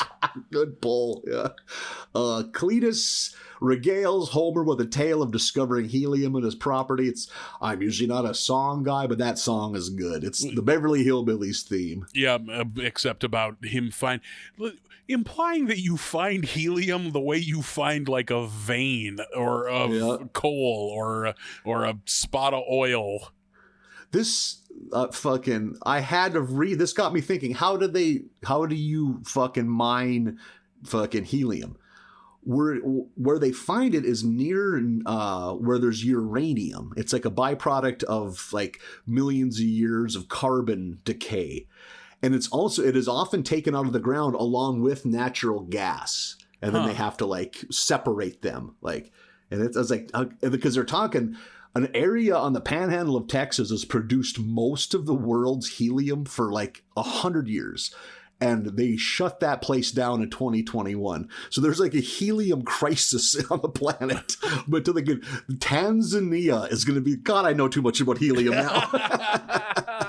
Tanzania is going to be the next hot spot of some gigantic vein of helium has been found. So I remember hearing some years back that like helium is one of those things that is used in so much important shit that we maybe shouldn't be wasting it in balloons. On balloons? But they said there's 2 different grades of helium. There's like medicinal grade where they can use it in anything, like it's so pure, but then there's balloon grade. Okay. Yeah. But yeah, helium shows up in important shit. Like, I think MRI machines need helium. Yes, I think that's one of the things I remember seeing. Yeah. You ever take a hit and talk in the squeaky voice? Was that a thing? I've had to have, but God, I don't remember it. Oh, I sure shit did. What a thing. Like what a weird, like, it's just a gas that makes balloons go up in the air, but it also allows us to see your bones. And so, like, yeah. And like, you can breathe just that and live. So like in like underwater bases and stuff, the atmosphere is pure helium because they can't risk it exploding if it were oxygen. Interesting, yeah. And just everyone has squeaky voices perpetually. Yep. And everyone just has to like get over it. Yeah. I did like that Homer bought some balloons. Like he enjoys a good balloon, but he can't sit and listen to fucking Cleatus go on and on about his helium operation. So he goes there. He gets a call from either Carl or Lenny that there's a staff meeting, and he's late, and he shows up very late, and Burns or Smithers right away gets after him about it, but Burns interrupts him because Burns enjoys a nice hit of helium, it turns out. And we also find out that helium is vital to the operation of the power plant. And Homer doesn't mean to do it. It's like, oh, like, that's interesting. I just met a guy that has a bunch of helium and has no idea how much it's worth. Like, what a thing to just casually drop. Burns is so evil right away. Yeah, right? And Burns is so happy because of this knowledge. Homer becomes Employee of the Month, and this is the first time in several years that one of the hounds didn't win Employee of the Month. I thought that was a great sight gag. Yeah, the wall full of hound photos and then a photo of Homer. You ever had a job where there was Employee of the Month? No. No. I worked at a company that had it for over a decade. I was there. I was nominated a handful of times. I was like the Susan Lucci of Employee of the Month. I'd always get nominated, could never get over the hump. Couldn't win it, huh? You're the Charles Barkley of Employee of the Months. I'd get the little coffee mug with a few treats in it. I didn't get the big bouquet. I didn't get the cookie bouquet. I'd stare at it lustily. Make it to the finals, but never get the ring. How come I'm no good? I want cookies on dowels. Give me cookie sticks. Until I just heard it just now, I would have thought cookie bouquet was just a thing on television. Not once have I ever seen a cookie on a stick. Oh, I saw them at work a few times. There's cookie bouquets sitting at someone's desk. So dumb. Who wants this? Just give me the cookies. It's fun. It's so much fun. Now what am I going to do with all these sticks? There's a whole group of people out there whose brains enjoy cute, fun things. They're not practical when it comes to their treats. Like, just give me I would rather win Employee of the Month and get a tube of cookie dough than get cookies on dowels. 2 bread bags full of fresh baked chocolate chip cookies is better than anything you could get me at any kind of silly shit like that. Good homemade cookies. Oh my God. Sign me up. God, now I want to just get you fucking like horseshit Hallmark store gifts. Like, just audaciously big. Like, it requires 2 men to deliver. A 6 foot tall Build-A-Bear of you. I made it look like you. I remember as a kid, you'd see those gigantic pre-packaged Easter baskets. I remember just thinking, that is some fucking try-hard shit there. Yeah. Like, there's no love involved in that. Give me half a dozen Reese's peanut butter eggs and a handful of that fake grass. That's what I'm here for. You better get that Cadbury egg and some Reese's eggs, because the rest of that candy's horse shit. Fucking, oh man, I am not a fan of most Easter candy. I'll eat a peep, but I'm not thrilled. Those little chocolate eggs that are only like the size of your thumb, that are just chalky, awful chocolate. Yep. No good. You get that Easter bunny that's just the worst quality of chocolate you can imagine. Hollow in the middle, yeah. And I'll fuck with some jelly beans, but 70% of them are fucking forgettable. Get those little 1 out of 10 will make you sick. Like, this is, we got cat piss flavored ones in the mix this time. Terrific. I seem to remember little like pastel malted milk balls, like robin's eggs, but they were malted milk balls. That might have been the name of them. Yeah. Not a fan. Peeps. Those Peeps don't do nothing for me. I'll eat a big double armful of Peeps because I don't care about myself. I'm fine with Peeps. Real sad. Like, I got no beef with a Peep. I got no Peep beef. I ain't above it. Give me them Peeps. They're just marshmallows with sugar on them. Yeah. I'm not a big, even as a little kid, the idea of just eating marshmallows out of the bag, that did nothing for me. Really? Yeah, it's shocking I'm as fat as I am. Yes, it is. What was your poison? How did you get I didn't like Kool-Aid. Oh, we've brought up your Kool-Aid fucking hatred before. 80% of sodas, fucking 90% of sodas I don't want nothing to do with. Like, hand 8-year-old me a can of fucking strawberry pop, I would say no thank you, unless I was really thirsty. What? Fruit it's just pop so is it's gross. Best. Oh my God. Like, but you also hand me a 12-pack of Coke and I would just plop down and play Nintendo and drink the whole thing. Oh my God. I would ass chug an entire 20-ounce pineapple Fanta right now This is on the this online Zoom content call. we need. Oh my God, I love fruit soda. Grape soda is a top 3 sodas. You know how they have those built-in stools in showers so people can sit down? Sure, yeah. You need built-in shoulder stirrups so you can butt chug soda. Have a tripod in your bathroom for your camera. Have all that set up and the guy's there to fix the toilet tank. It's my side hustle. Just a huge Rube Goldberg-esque apparatus. Yeah. There's so much cable in this. Yeah. What's the pulley hook up to? Good question. That hooks up to my rude boy. I crank myself up with that. Dumping pineapple Fanta into my lower GI tract, humming the Fanta Girls song. Just, don't you wanna Fanta? Don't you wanna Fanta? You got like a Carmen Miranda pile of bananas and fruit on top of your head. Doing the hula as you walk into camera. Got a grass skirt I'm hiking up so I can bulldog this fucking bottle. Holy shit. When you flip over and gravity does the work, the trauma on people's... Yep, he is truly going to do this. There's not a thing under that grass skirt. I've already torn off the label on the bottle so you can watch the level go down. Holy shit. You lose your will for a second, it starts going back up, and then you just do a big gulp and I see it going down again.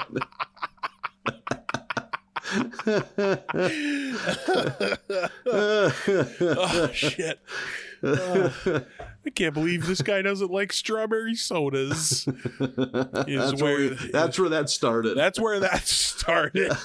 And it ended with me ass chugging in my shower for the internet in a grass skirt with a fucking Brazilian fruit pile on my head. You would have to have a Rube Goldberg amount of strings and pulleys.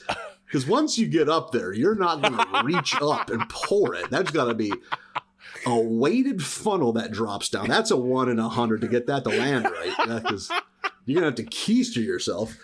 And then the soda pouring in. The funnel is more work than the soda is. That's why I think you skip it and just bird dog the bottle is the move. Oh, jeez. Listen, the threads ain't going to be any fun, but do you want to be famous or what? Nothing venture, nothing gain. Who wants to live forever? Yeah. Oh, God. Oh, well, I wish you the best there. Pineapple, grape, orange, strawberry. These are all primo soda flavors. I'm a cola daddy. Cola daddy or diesel dew if it's really cold and out of a can. I was that guy. I wouldn't have out of a bottle. Like, if it wasn't Coke, I wasn't much for it. Yeah,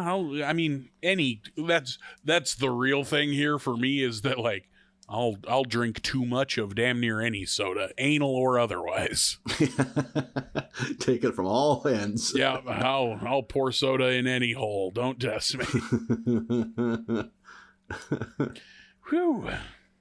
So Smithers and Burns go to the Spucklers to talk them out of the helium. They figure they're just going to walk all over them because they're simpletons and they're shrewd businessmen. But after a run-in with Cleatus' hooch, which we get a 1920s style animation of Burns losing his shit. Yeah, it's a little pull of this stuff. It's a little Fleischery, the cartoon, animation style. They realize that maybe, just fucked on Shine. Yeah. And they end up back at the mansion and realize, holy shit, maybe we've underestimated this man. And I think it's Burns that has maybe we need an idiot to fight an idiot. And that happens to be when Homer walks in because he fucking dropped his sandwich in a suggestion box. Oh my God. And then they convince him he has to befriend Cleatus so they can screw him out of his helium. He doesn't want to do it, but they have a couple thugs that help. One punches him, one laughs at his pain. Yep. So we know that's the direction it's going to go. And he's very scared of these guys, so we know he's going to do it. Cut back to Marge. Marge brings Maggie to her play date, but Maggie's fucking new mom is just so fucking... she's a lot. She's a dick. This lady's a dick. Condescending, a million hoops to jump through. Makes her fill out her sexual history, which she writes only Homer. Yep, in big letters, only Homer. Damn near Jacques the bowling perv, if we remember. Yeah, that son of a bitch. Also, I feel like we've done something similar to this, where Marge was in like a mommy's group, and they judge her for using formula or something like that. Yeah.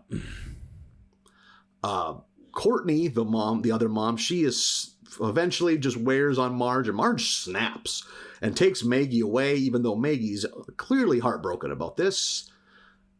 Cut to Homer is now hillbillied it up, talking with a drawl. He's a plant. They got an earpiece in him so they can tell him what to say. He's attempting to win Cleatus over, win his trust, kind of. So he shows him a more efficient way to harvest the helium, because fucking Cleatus is doing it by sucking the helium out of a hole in the ground, blowing up balloon by balloon. Insane. The device that they built is like a giant drill bit with a pig spinning it, and they have a picture of a dolled up pig that he's walking after. That was fucking great. So fucking good. God damn it, that was funny.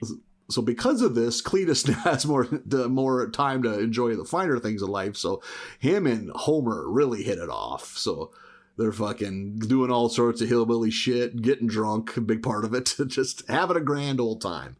The whole time he's fucking playing a character at the behest of fucking Smithers and Burns. Yeah. Back at the Simpson household, both Marge and Homer are in bed. They both feel guilty about their actions. Eventually, Maggie makes her way into the bedroom, which is weird. We don't see that animation much of Maggie walking into that bedroom. Just Maggie in that bedroom's rare. It's usually the older kids. Yeah. Usually any Maggie stuff in the house is in a common area or in her room where the crib is. Yep. Eventually, Marge has to admit to Maggie that they had received an invite for Hudson's birthday, but Marge had hid it. And fucking Maggie, for someone that can't talk, it's pretty clear that Maggie is super hurt by this.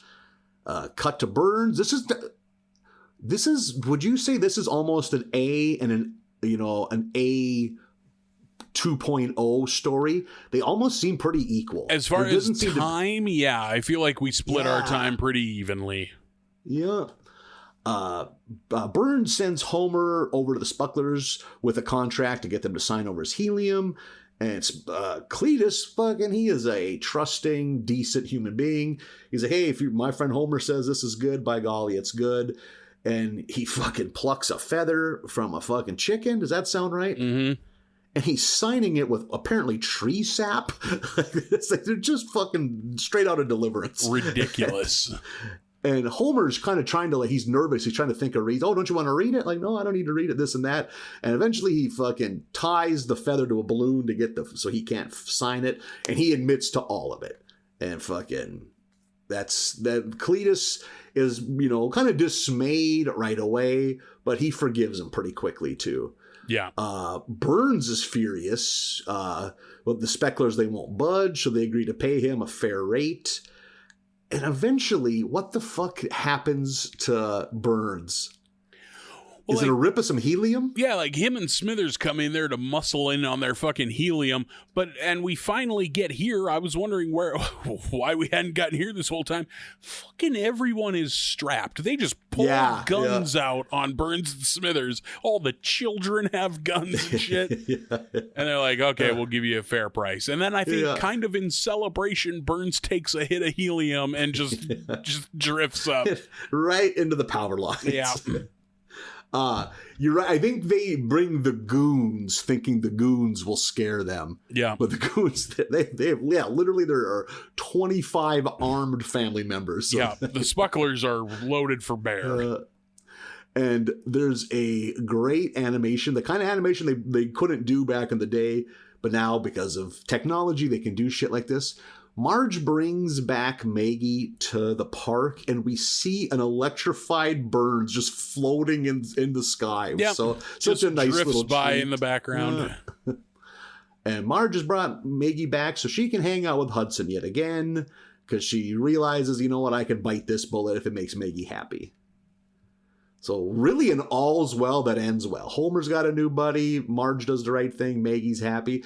And we end with a nice musical number I actually enjoyed of Homer and Cleatus hanging out together. Yeah, totally. Yeah. They sing that is it a Queen song? You're my best friend? You're my best friend. Yep, that's a Queen song, yeah.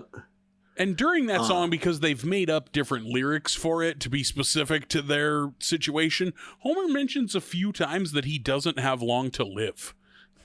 Yeah. I think the joke is supposed to be just the lifestyle they're living when they hang out together. Mm-hmm. Like the fucking drugging and the boozing. Or like we do talk about like Homer not having long to live way at the beginning of this episode when he's telling him he's going to lose a bunch of weight. So maybe that's, maybe it's carryover from that. Am I wrong, or was there a time that there were a lot more meth-related jokes about Cleatus and the Specklers? Yeah, there were definitely more of those, yep. Yeah, that's something that they've kind of dropped. I mean, we've kind of dropped the Spucklers, period. That's a good point. We ain't seen much of them. I bet it's like seasons 10 through 15 where we get a lot of Cleatus. Yeah, because I think we get a lot of it kind of tangentially because we have more than one episode of Bart and that one Spuckler girl being into each other. Yeah. Cleatus originally would be just a character that would pop up at like a town hall meeting. Yep, totally. We were outside of the golden era, I would guess, when we see the whole Spuckler universe. Yeah, it's been a long time since we spent any time with the Spucklers, or Burns for that matter. We get a lot of Burns in this. Yep. That's why I put this ahead of the weed episode and ahead of the first episode, just because of how much fucking Burns and how much of Cleatus we get. Cleatus for me is a hit and miss character, but it was a real hit this time around. Those two are both rad. I didn't give a fuck about the other half of this episode. Yeah. Like, Maggie has a boyfriend. No, she doesn't. She's one, Yeah.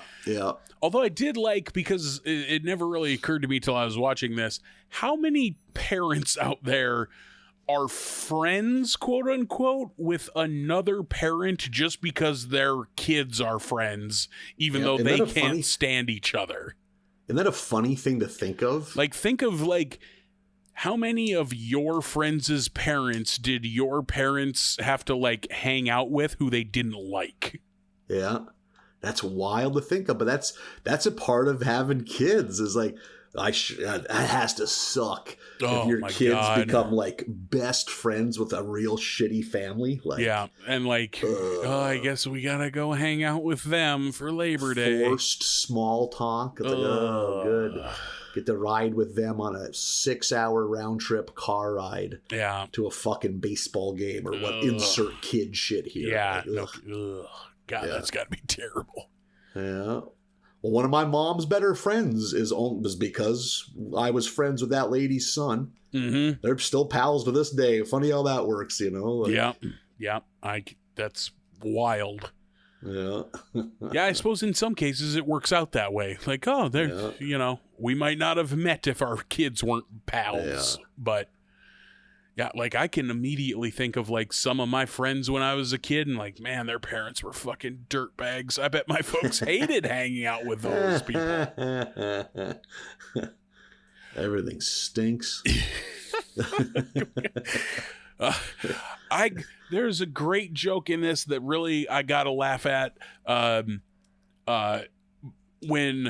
When Homer, I forget exactly where it is. Oh, it's right after Homer helps Cleatus make that insane helium harvester.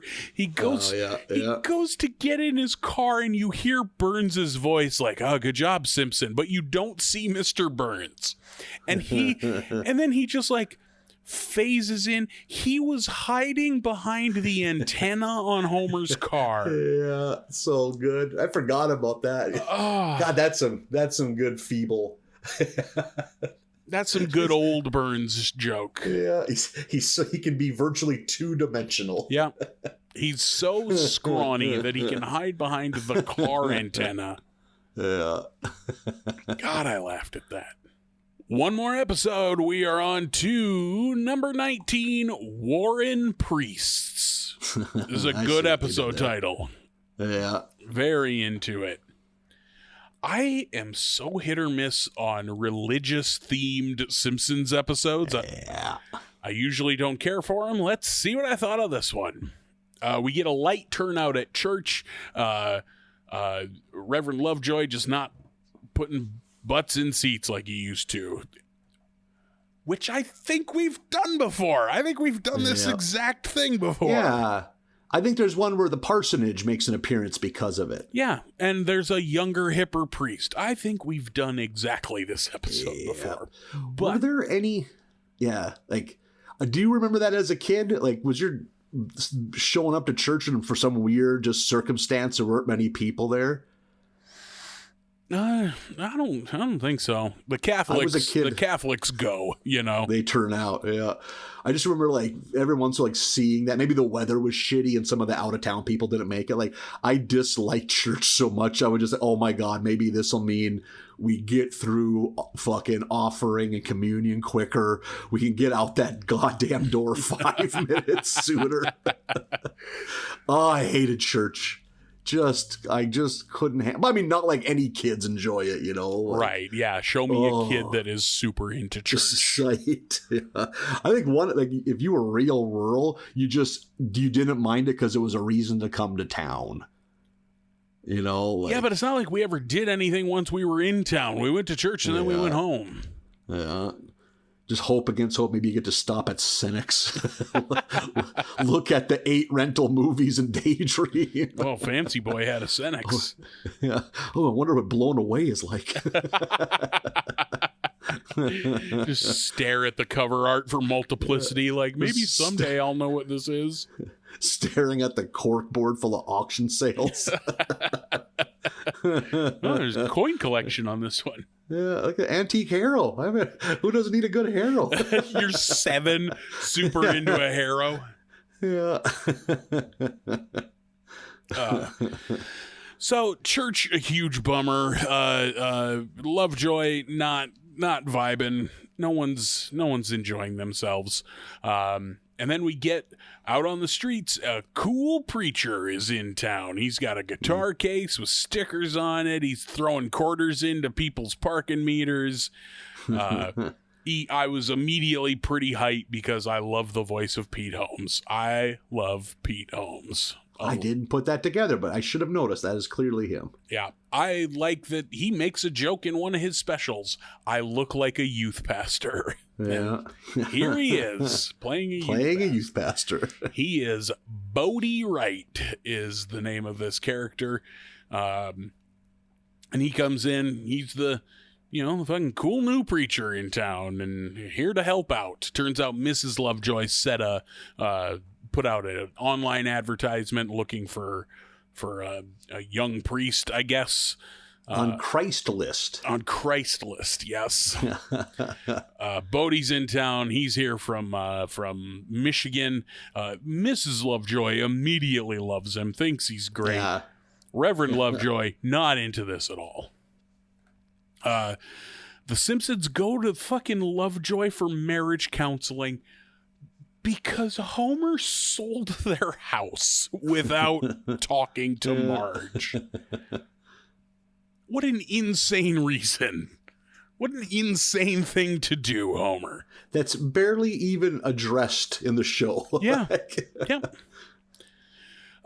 We see Bodie, he's like staying with the Lovejoys. He's sleeping on the train table and fucking Reverend Lovejoy just being openly petty, just slamming the trains into poor Bodie. I like that there's Lovejoy pretty openly antagonistic during this whole episode. Not trying to hide it. He does not like Bodie.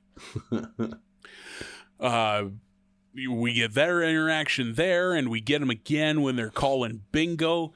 And there's a real blink and you miss it joke where it's all the old timers playing bingo, and they show Grandpa being like, what number did he call? Grandpa is playing bingo on a goddamn calendar.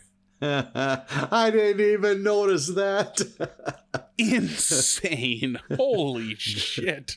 Is it B15, G50? Yeah, like, oh. I got Gingo. And that giant man comes out. It's no picnic for Gingo either. Gingo will take you to bathroom or whatever he says. God, that was a good gag. In an episode with not many good laughs. Yeah, that was a good one. In an episode pretty void of laughter, the Gingo one, and Grandpa playing bingo on a calendar. Fuck, that was funny. Bodie is he's so helpful. He's so polite and nice. He just wants to help. Lovejoy won't let him call bingo numbers. And then the next day at church, Lovejoy's voice is absolutely wrecked. And we get this choir leader who I think showed up in the episode where Bart was singing in the choir when Ned was his mentor. Do we know who this character is? This black choir leader that kind of sounds like Hibbert? Yeah, it has to be new, right? Like, I don't fucking recognize him. But Bodie takes over with the sermon because Lovejoy's voice is shot from calling bingo. I love that, like, as soon as he starts singing like a weird rendition of Amazing Grace, Ned hates him immediately and envisions him as the devil with his guitar. Of course. Playing the guitar with his tail. Of course, Ned would not be into this new agey, cool, young preacher. Bodie, we devote so much time to this scene in the church of Bodie giving his sermon. And it's the kind of religion I would agree with, of like, hey, man, we're all just kind of doing our thing. Everybody be cool. Like, church doesn't have to be shitty. We don't have to judge anybody. But it goes on so long. Yeah. There are piles of laughless minutes in this episode. This being one of them. I rewatched it. I moved the clicker back like 4 minutes. Like, what did I miss? There has to be something funny, even if it didn't hit, but it's just dull. And I got a question for you. You ever go to a church that had a youth pastor? Nope, never did. What's the youth pastor doing during the Sunday service? Like, is he on the clock? Or is he just living his life? Like, you know what I mean? Like, I'd imagine he's in church, right? But is he doing anything? Like, does he have to robe up? I hope that's what they call it. Like, I'm sure he's very involved in the morning with like Sunday school and whatever teen. Every church tries to make the teen shit cool. Yeah. Like, oh God. It always works wonders too. Praise warriors. This don't make it cool. If I see a trap set and an electric guitar, I cringe. Yes, totally. You can't make this cool. It's making it even lamer by making it cool. It's like, fuck, at least a shit like old-timey church, it ain't pretending to be something it's not. Yeah. Like, we grew up with guitarists in our church like my buddy's mom and grandma played guitar in church. But outside of that is the only razzle-dazzle our Catholic church had. Freewheeling Catholics. You know? Yeah, exactly. This cutting-edge, new age religion called Catholicism. God. And Catholics have so many dour sounding chant songs, and they sound too jaunty with these acoustic guitars. Maybe it wasn't even against our church. I don't think anyone had the talent. Because I remember some rando girls showing up a few years older than me. They just broke a horn now. Like, hey, she's playing the French horn. Had a little pizzazz. Those acoustic guitars in a Catholic church, how the fuck you gonna make fucking Ave Maria sound like Tennessee Flat Top Box? This shit is amazing. You're playing some chugga chugga riffs. I like this. With all these robes, we could be Son O.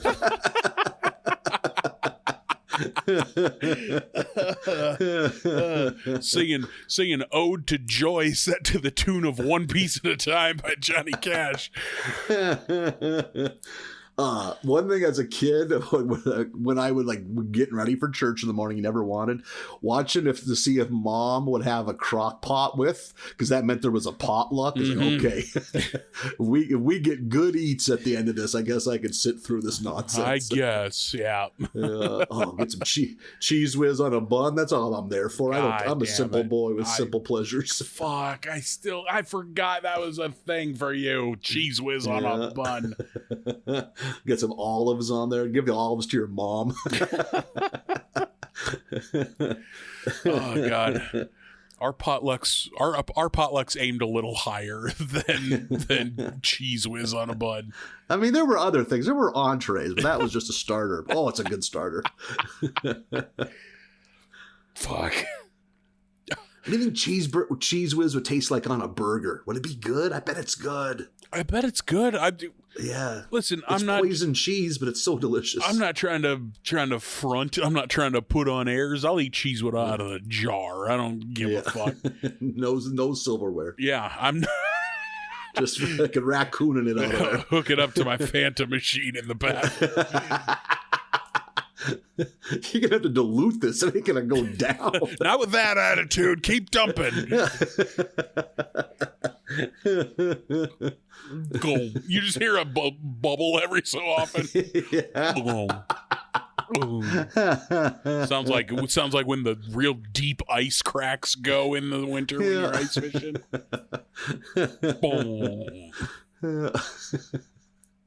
Oh God.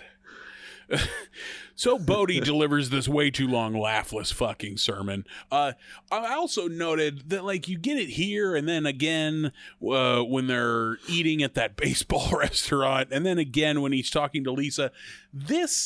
Pete Holmes is the perfect person to play this part, because this is kind of Pete Holmes's philosophy. If you ever listen to Pete Holmes's podcast or anything like that, or even he works it into some of his stand-up, this is kind of what Pete Holmes thinks. I don't think Pete Holmes is acting all that much in this episode. Oh, interesting. Yeah, he subscribes to that kind of new agey, every religion is the same religion, we're all one people kind of thing. So he delivers this long sermon. Everybody loves it except Ned, the only one who's still sticking by Lovejoy. That does not help Lovejoy not get fired, because he's immediately let go by the church council, I guess. Church elders. Sure.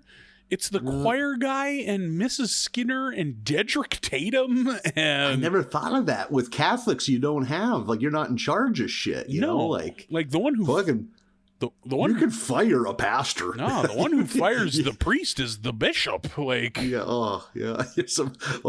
pedophile has to fire another pedophile. Right, by fire I mean relocate. Yeah. So a man with a sillier hat has to fire you. Yep, a man with a taller, sillier hat than you. Everything's so hat-based. Yeah. It's like an NES game. Well, you got the fireball hat. It's the hierarchy of the archdiocese is like the boss select screen from Mega Man. Holy shit, the guy in the Tanuki suit's coming. If that was one in there somewhere. Watching a 80-year-old man in a Tanuki suit give you peace.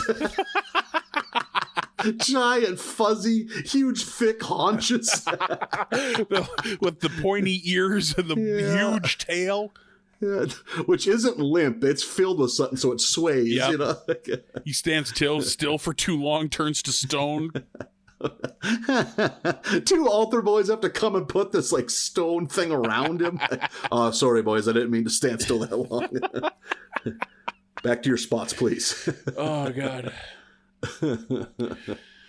So Lovejoy is let go because we're all Bodie drunk now. We all love this new youth pastor instead. He's way more fun. And we get that scene of them at that baseball themed restaurant, which is strange. We've never seen that place before. Yeah. And it's like him and Lisa just talking about how great Buddha is. Like he's this kind of pastor.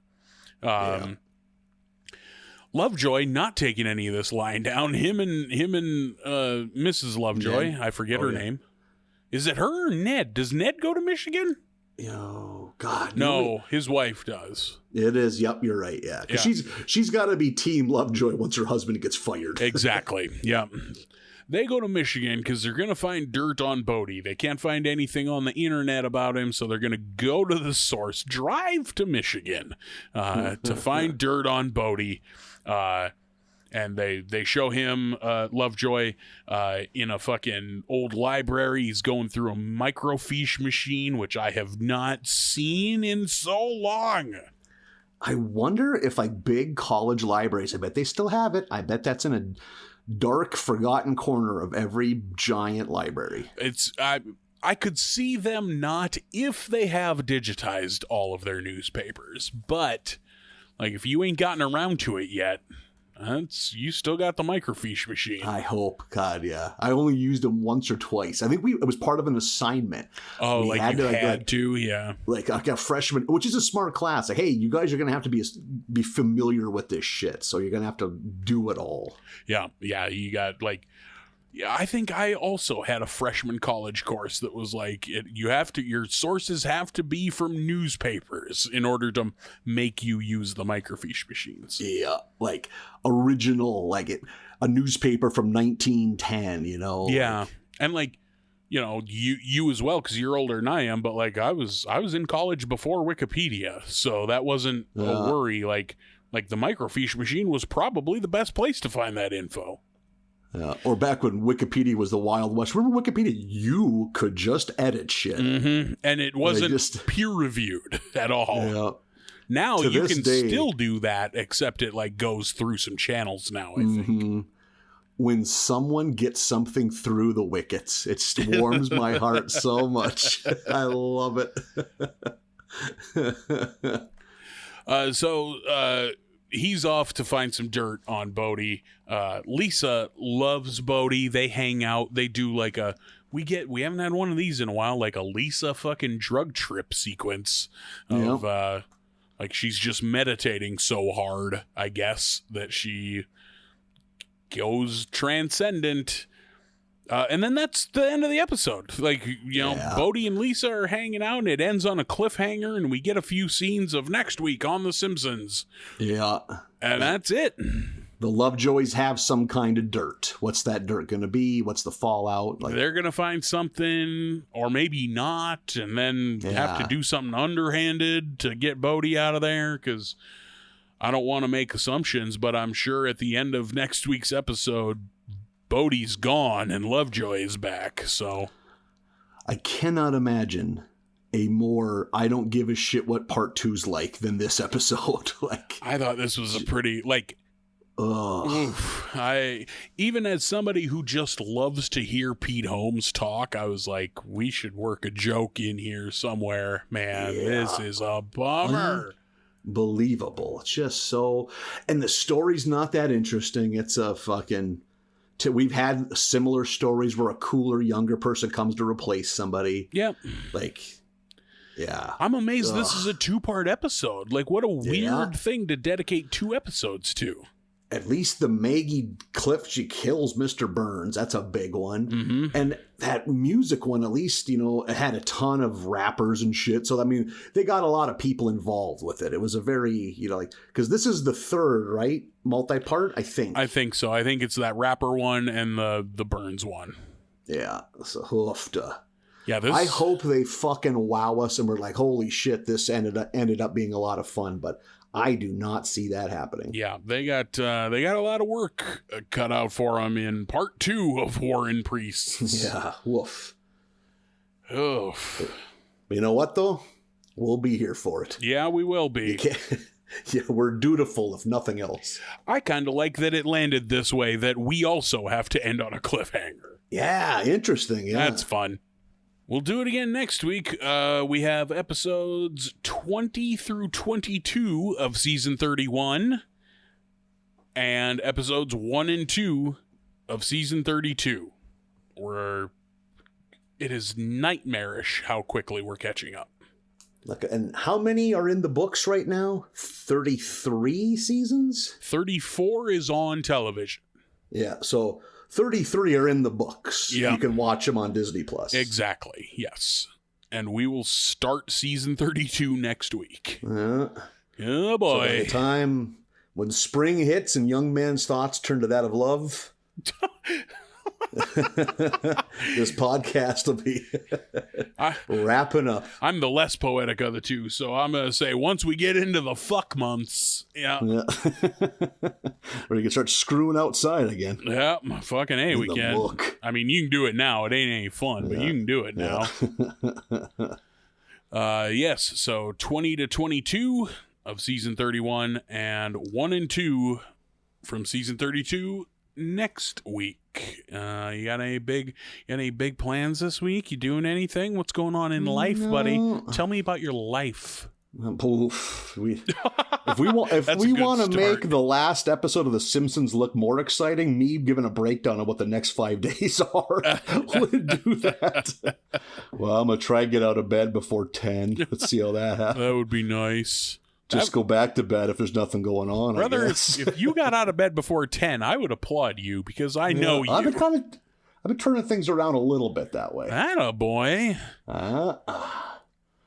Early to bed, early to rise. Fucking snapping off a morning one at 7:30 and then facing the day. Is that what you're doing? Wake up at about 3 a.m. I do that second sleep where you torque one off, write down your thoughts, go back to bed for a few more hours like Ben Franklin did. The old torque and think. Yeah.